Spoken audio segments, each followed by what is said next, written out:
have the honor of being in Slash's first band. The first time I played with Slash, he had this incredible sound, this incredible feel. We just knew he was superhuman.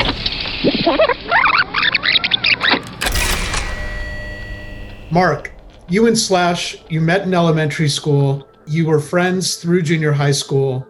Sometimes you were hanging out together. Other times there was a gap in your friendship. There was a point in time that Slash picked up the guitar. Actually, he was given a broken down one-string beat up guitar by Steven Adler, and he literally found his calling from that. And around the same time, maybe a little bit later, Jack Lue invites you to cover a show, and you take his camera and shoot a roll of film, and suddenly you had a new calling too. Yes, we became friends back in 1976, and we hung out, rode bikes, whatever, made havoc in the neighborhood. But then we got separated by junior high school. He switched schools, and I kind of lost touch with him for about a year, maybe a year and a half. And when we met back up, I believe it was the summer of 1981. You know, we found each other, and we were catching up on the time we had lost. And he told me he's playing guitar now in a rock band. I actually knew Adam Greenberg, and he told me who was in the band. And so instinctively I knew that this was going to be good. And I believe that day I went with him to his rehearsal that same day, and was blown away by what I saw and what I heard. And it gave me goosebumps. So I knew that this was going to be something special.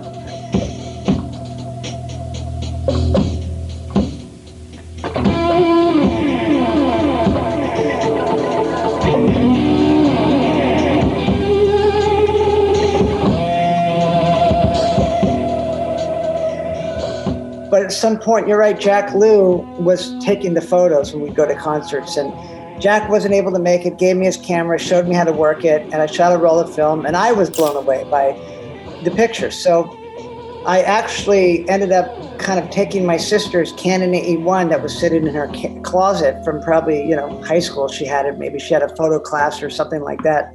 The first time I shot Slash was at Fairfax High School when Tidus Sloan played there June 4th of 1982. And that was a very easy show to shoot because it was daylight. You didn't have to worry about the too dark, wrong color lighting or whatever. The only mistake I made was I brought one roll of film, which I shot off in one song. I really was happy with the results of that too. And that was the end of that. I just started documenting everything they did from that point on.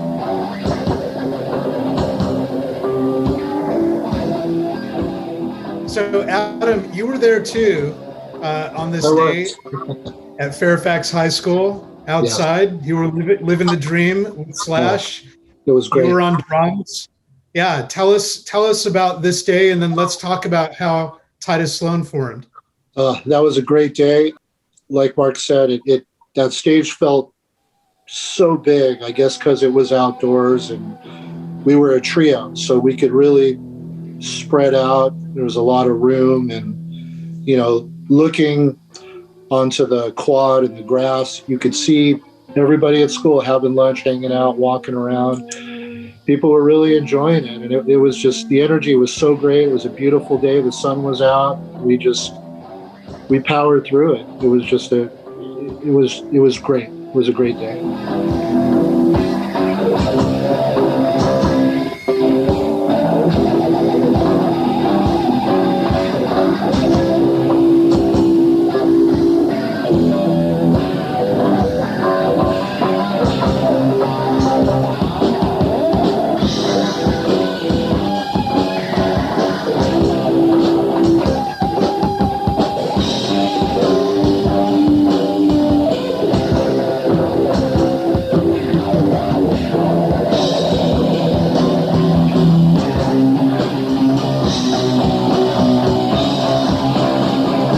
It actually felt that way the first time I played with Slash and Albert Gazal in my mom's hallway. As a musician, it works or it doesn't, and it just clicked. I knew Slash was unique. He had this incredible sound, this incredible feel, and this incredible look. So he was the full package back then. We just knew he was, Marc used the word superhuman. I mean, it's pretty accurate. I mean, he had it. He was special. But that sound he could get, whether it be the Marshall or his Sun amp that he had problems with, I mean, you could hear him and you knew it was him. You know, you just knew it. And that show was great because it was in front of all our peers, our friends, people we didn't know as well. And you had all these different cliques of people. You had the punk rockers, the new wavers, you had the drama people, you know, and everybody seemed to like it a lot. And the energy was really great. It was really great. A lot of other people who were into other genres of music at that time resonated with this playing, including, like you said, the new wave people, the punks, and it seems like Slash brought everybody together. Is that accurate? Yeah. Everybody knew he was special, and you know, everybody liked Tidus Sloan. I mean, for the most part, you know, we were a cover band with some originals sprinkled in. I believe we were rehearsing 2 or 3 times a week. The first time I played with Slash again was in my mom's hallway, and that was with Albert Gazal. And then we did a few rehearsals with Albert, and then we brought Ronnie Schneider in, and that was it. That was the incarnation. And then we moved from my mom's hallway into her garage and started playing in the garage. And slowly we just started, as we got more equipment and we needed more room to work on the show, we just kind of took over more and more space in the garage. I got to say one more thing I noticed. I'm looking at these pictures now from that Fairfax High School gig, and nobody realizes this, but the shirt Slash was wearing was a picture of an orgy on the shirt, but nobody really knows that unless you get really up close to it. But he had a lot of balls to go on stage at his high school wearing a shirt with an orgy on it. Do you remember that? Wasn't it sumo wrestlers having an orgy? I don't know, but I'm looking at it. Was. I'm looking at it now, and there's definitely something going on there.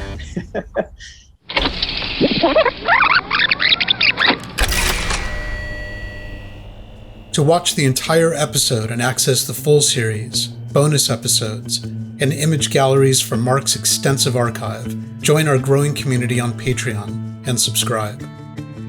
If you've enjoyed this preview, then like our video, comment below, and subscribe for more.